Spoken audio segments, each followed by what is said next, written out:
नमस्कार। फिर से स्वागत है आपका अपनी क्लासेज में। और अपने प्रीपोजिशन को कंटिन्यू कर रहे थे और आज अपने प्रीपोजिशन मोशन या मूवमेंट के बारे में पढ़ेंगे।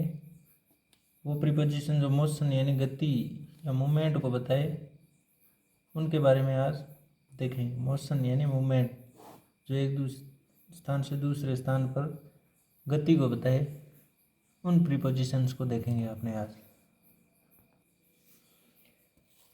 तो मोशन या मोमेंट बताने वाली प्रीपोजिशंस होती हैं to, into, across, of, along,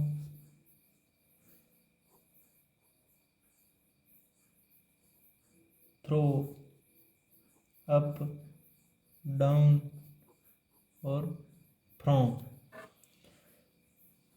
तो इनको अपना एक एक करके यूज करके देखते हैं कि टू का यूज कैसे करते हैं, इनका सेंस क्या होता है। टू किसी दिशा या स्थान की ओर जाने के लिए यानी कोई साइड या डायरेक्शन में सीधे जाने के लिए जिस प्रीपोजिशन का यूज करते हैं वो टू होती है। यानी किसी दिशा या स्थान की ओर जाना हो, किसी दिशा की ओर जाना हो यानी कोई स्थान की ओर जाना हो अपने को प्रॉपर, जैसे वह स्टेशन को जा रहा है, वह स्कूल को जा रहा है, तो अपने वो स्थान बता रहे हैं या दिशा बता रहे हैं भाई किस दिशा में किस तरफ जा रहा है, तो वहाँ अपने टू यूज करते हैं। जैसे शी वेंट टू स्कूल, तो स्कूल स्थान या दिशा है, यानी दिशा या यहाँ स्थान भी हो सकता है। तो उसको बताने के लिए जिस प्रीपोजिशन का यूज करते हैं, जिस प्रीपोजिशन से उन प्लेस या डायरेक्शन को जोड़ते हैं, साइड को जोड़ते हैं, वहाँ टू प्रीपोजिशन का यूज किया जाता है। इसी प्रकार आगे प्रीपोजिशन है फ्रॉम। फ्रॉम प्रीपोजिशन भी दिशा या स्थान ही बताती है, लेकिन ये स्थान या दिशा वो बताती है अगर कोई यात्रा अपने शुरू करें और जिस स्थान से यात्रा शुरू करें, यानी दो स्थान है उनमें से जहाँ से यात्रा शुरू किए, जहाँ से यात्रा शुरू किए यानी जिस स्थान से यात्रा शुरू किए उस स्थान के साथ फ्रॉम का प्रीपोजिशन का यूज करते हैं। जैसे वह जयपुर से आया, या वह जयपुर से यात्रा शुरू करता है, या वह अजमेर से आया, तो वहाँ से के सेंस में फ्रॉम का यूज करते हैं। यानी वो जयपुर या अजमेर से अलग हो रहा है, तो अलग होने के सेंस में यानी उस स्थान से अलग या उस स्थान को छोड़ने के सेंस में अपने फ्रॉम का यूज करते हैं। जैसे ही केम फ्रॉम जयपुर या दिल्ली, जैसे दिल्ली तो वह जयपुर से या दिल्ली से आया, तो यहाँ दिल्ली से वो अलग हो गया, तो इस सेंस में फ्रॉम का यूज करते हैं। और किसी दिशा में यानी दिल्ली को जाना हो तो वहाँ पे किसी स्थान या दिशा की तरफ जाना हो तो वहाँ टू का, और वहाँ से अलग होना है, वहाँ से आना हो तो वहाँ फ्रॉम का यूज करते हैं। इसी तरह इन टू है, तो इन टू का पहले भी अपने देखा है। इन टू किसी जगह के अंदर जाना गति करते हुए, यानी सारी मोशन या मूवमेंट यानी गति है, ये सारी गति की यानी गति बताती है कोई, वो प्रीपोजिशन ही देख रहे हैं। तो इनटू का मतलब अंदर जाना, किसी चीज़ के अंदर जाना गति करते हुए, तो उसके लिए अपने इनटू का यूज करते हैं। जैसे वह कुएं के अंदर गिर गया, वह घर के अंदर गया, वह रूम के अंदर गया, तो रूम के अंदर जाने के लिए गति यानी अपने को मोशन करना होगा, तो वहाँ इनटू का यूज करते हैं। इन का यूज नहीं करेंगे, इनका यूज सीधा अंदर के सेंस में यूज करते हैं, उसमें मोशन नहीं होता, गति नहीं होती। यहाँ किसी जगह के अंदर जाने के लिए इनटू का यूज करते हैं। जैसे the cat jumped into the box, यानी इनटू द बॉक्स के अंदर गति करते हुए कैट है जो गई है, यानी कैट है जो बॉक्स के अंदर गई है, तो अंदर गई है तो उसके पैर तो हिल ही रहे हैं, यानी गति कर रही है, चल रही है, तो मोशन है उसमें, तो इनटू का यूज करेंगे। और इसी तरह प्रीपोजिशन है एक्रॉस। एक्रॉस का मतलब होता है एक तरफ से दूसरी तरफ जाना, यानी एक दिशा से, जैसे रोड है, ये रोड है, तो इस रोड को अपने को क्रॉस करना है, तो यहाँ से इस दिशा से चलना होगा और उस दिशा की तरफ यानी जाना होगा। तो यहाँ से शुरू किया और इस दिशा से पूरी रोड को क्रॉस कर दिया, यानी क्रॉस से ये क्रॉस बना है। तो एक तरफ से दूसरी तरफ जाने के लिए जाना हो तो वहाँ एक क्रॉस का यूज करते हैं, यानी एक तरफ से दूसरी तरफ, यानी एक साइड से दूसरी साइड के सेंस के लिए वहाँ अक्रॉस का यूज करते हैं, यानी कोई चीज़ है उसको क्रॉस करना। जैसे दे वॉकड द रोड, तो रोड को क्रॉस किया है, यानी उसने क्रॉस किया है, रोड पर चल कर गए हैं, तो वहाँ अपने क्रॉस का यूज करेंगे, यानी रोड को पार ही किया होगा इधर एक साइड से दूसरी साइड, तो वहाँ क्रॉस का यूज करते हैं। इसी तरह होता है अलोंग। अलोंग का मतलब किसी चीज़ के किनारे किनारे जाना। जैसे ये रोड है, इस रोड के यहाँ बराबर किनारे किनारे यहाँ से जाना, या इधर से बराबर बराबर जाना, यहाँ अलोंग होता है, यानी इसके किनारे किनारे जाना, वहाँ अलोंग का यूज होता है। जैसे ही वॉक्ड अलोंग द रोड, यानी वो रोड के किनारे किनारे, अलोंग का मतलब वो किनारे किनारे।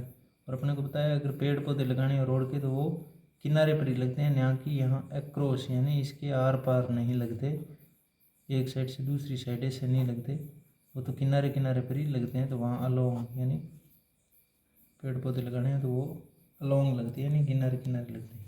इसी तरह होता है थ्रू या थ्रो।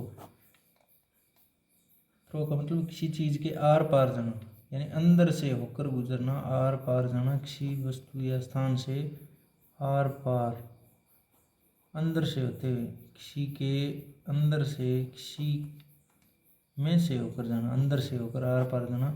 जैसे कोई टनल है, टनल का मतलब सुरंग है कोई, उसके अंदर से गुजरना, या कोई फॉरेस्ट है, फॉरेस्ट के अंदर से होकर गुजरना, या कोई स्थान है वो ऊपर से बंद है और इसके अंदर से यहाँ से एंटर किया और यहाँ की ओर निकला, तो ये अंदर से होकर निकला है, और आर पार भी हो गया, यानी यहाँ से एंटर किया, अंदर घुसा और इधर बाहर निकला है, तो वहाँ थ्रू का यूज करते हैं, थ्रो का यूज करते हैं, यानी अंदर से होकर गुजरा है।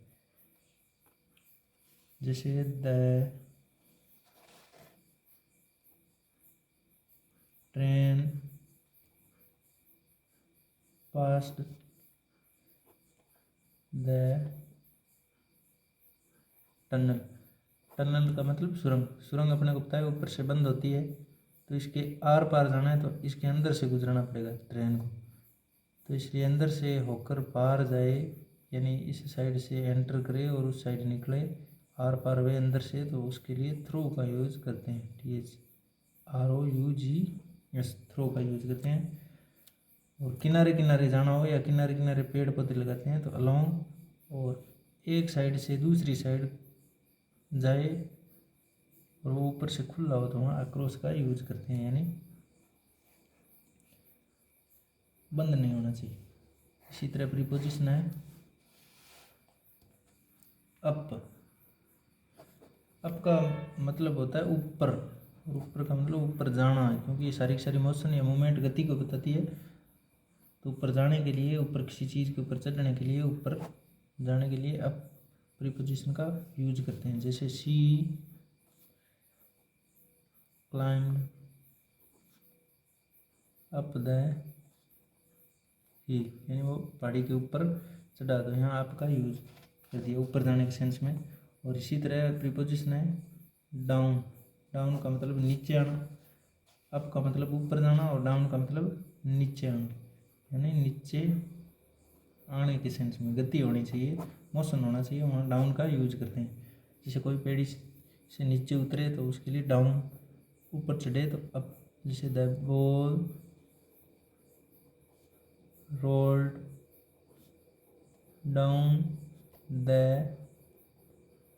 हिल, यानी वो नीचे लुढ़कती हुई आ रही है बॉल, तो नीचे आने के सेंस में यहाँ आपने डाउन का यूज कर दिया। और इसी प्रकार एक बचा ऑफ, तो ऑफ का सेंस होता है किसी चीज़ से अलग होना, किसी से हटना, किसी से कटना, यानी अलग होने के सेंस में, अलग होने के सेंस में ऑफ का यूज करते हैं। जैसे कोई पत्ता पेड़ से अलग हो गया तो वहाँ अलग होने के सेंस में ऑफ का यूज करते हैं। OFF है, वहाँ ऑफ का यूज करते हैं। तो द प्लेन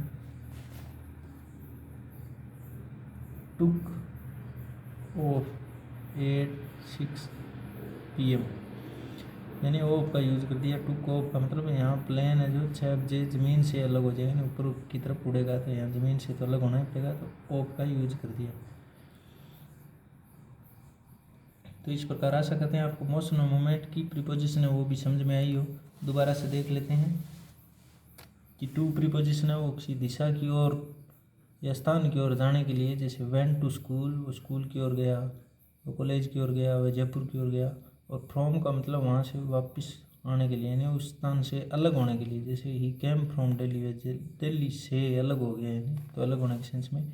इनटू का मतलब अंदर जाना या अंदर आना किसी चीज़ के, वो भी गति करते हुए, यानी the cat jumped into the box, तो बॉक्स के अंदर बिल्ली गति करते हुए यानी चलते हुए गई है, तो इसके लिए इनटू का यूज किया। और अक्रॉस का मतलब एक दिशा से दूसरी दिशा में जाना। तो they walked across the road, road को पार करते हैं, तो अपने इस साइड से दूसरी साइड जाते हैं, तो वहाँ अक्रॉस का। और अलोंग का मतलब किनारे किनारे जाना, जैसे अपने रोड के किनारे किनारे चलते हैं या कोई वृक्ष लगाते हैं तो वो भी इस रोड के किनारे किनारे लगाते हैं, तो इसके लिए अलोंग का यूज करेंगे। इसी तरह थ्रो है, तो थ्रो का मतलब बार पार किसी के अंदर से होकर जाना, जैसे टनल के, किसी फॉरेस्ट के अंदर से होकर जाते हैं, तो वहाँ थ्रो का यूज करते हैं। और अप का मतलब ऊपर जाना, और डाउन का मतलब नीचे आना। ऑफ का मतलब अलग होना किसी चीज़ से, टूट कर या हट कर अलग होना। और इसके अलावा एक ये वाला ऑफ है, इसका मतलब होता है का, की, के, यानी जो संबंध बताने के लिए, जैसे daughter of, son of, the leg of, इस प्रकार का, की के सेंस में होता है। ये ऑफ अलग होने के सेंस में यूज होता है। तो आशा करते हैं आपको समझ में आया हो। बताएं ज़रूर, लाइक शेयर सब्सक्राइब ज़रूर करें और कमेंट करके बताएं कि कैसे लगी क्लास। धन्यवाद।